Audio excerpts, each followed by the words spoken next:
So Thomas, it's been fascinating to me being public historian in residence here at the University of Luxembourg, the Center for Contemporary and Digital History.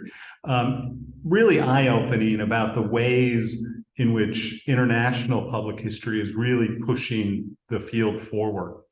One of the things I've noticed, and as I've lived here in Belval, which is an old steel community that deindustrialized and has been recreated as a kind of new urbanist, modernist project with the university at the center, is the nature of history and historic preservation here. It's complicated. And one of the things that students in the US often say when they talk about loving history is, I love to go to Europe, where those Europeans, writ large, have saved the past, unlike we Americans who tear everything down. But one of the strong impressions I get here is that it's really more complicated than that. And that kind of tells us something about the way the international context, especially around issues of historic preservation, really matters.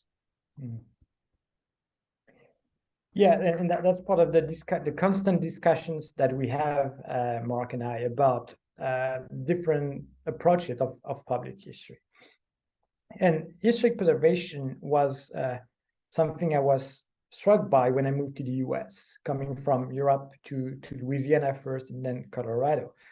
Because historic preservation, again, is not new. I mean, the 19th century, you have many examples of historians taking part in preserving the past. And historic preservation was born in England in the 19th century, so before the US. But it is a very strong field in the US. People can do public history and specialize in historic preservation, for example, which is not the case in Europe. I'm not sure about the reason why, and maybe this is this tendency to destroy the past that creates a reaction. Oh, we destroyed too much, then we need to preserve more. I don't know what the reasons are, but it is true that you have a very solid training and field of historic preservation in the United States. And I think this is something we miss in Europe. I'm not saying we don't preserve the past, it's not the point. But look at who is involved in the preservation of the past. In the US, you can be a historian and taking part in the nomination or in the national landmarks or history preservation guidelines. And the National Park Service as well has some guidelines. And I think that's something we miss here. Public history guidelines to preserve buildings and how historians should be trained to take part in historic preservation. Because if not, one drawback can be, as I've noticed in some countries in Europe, that historians are interested in preserving buildings, right? But they react as historian, only as historian, right? Whereas historic preservation is not only about history and preserving buildings. Obviously, some would like to preserve everything, right?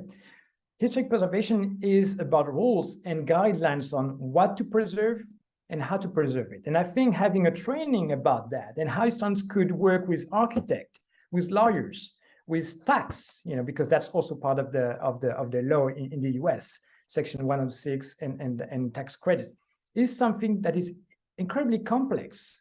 But if you don't have the training, if you don't have the background in historic preservation, you only think in terms of historical sources and preserving the past, which is important, but not enough. So, and I think it also tells us about the compartmentalization of the disciplines, where in Europe, for example, if you want to work in a museum in some countries, you have to go to a museum track. And for historians, it's more difficult to enter that field because you're in a box. And I think public history invites us to, merge those boxes, right? And have historians talking to lawyers, talking to public policy experts in doing participatory projects. So I'm not saying that you have to change everything, but this aspect of historic preservation as part of public history has been very inspiring for me. And I think this is something that we could use more in Europe in terms of training.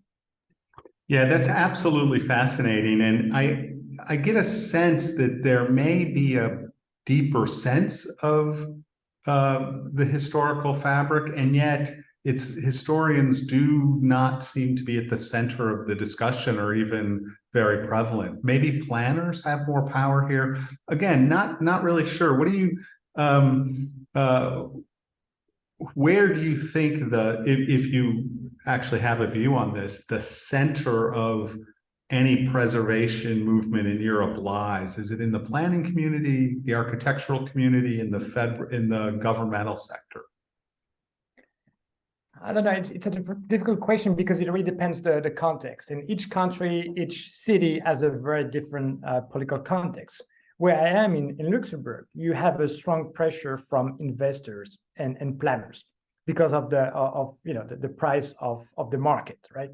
So I think one thing could be for historians to connect maybe more with grassroots movements. And some of them already do. I'm not saying they don't, but being part of community building, community projects to preserve neighborhood.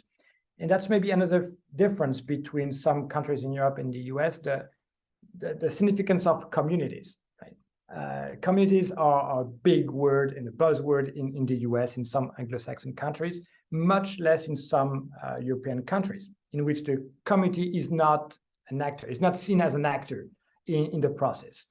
So I think this can help historians to collaborate with communities to develop and to preserve their neighborhood, something that in more centralized countries like France is more difficult because you don't have this step, you don't have this mid-intermediary actor that you may have in some Anglo-Saxon countries.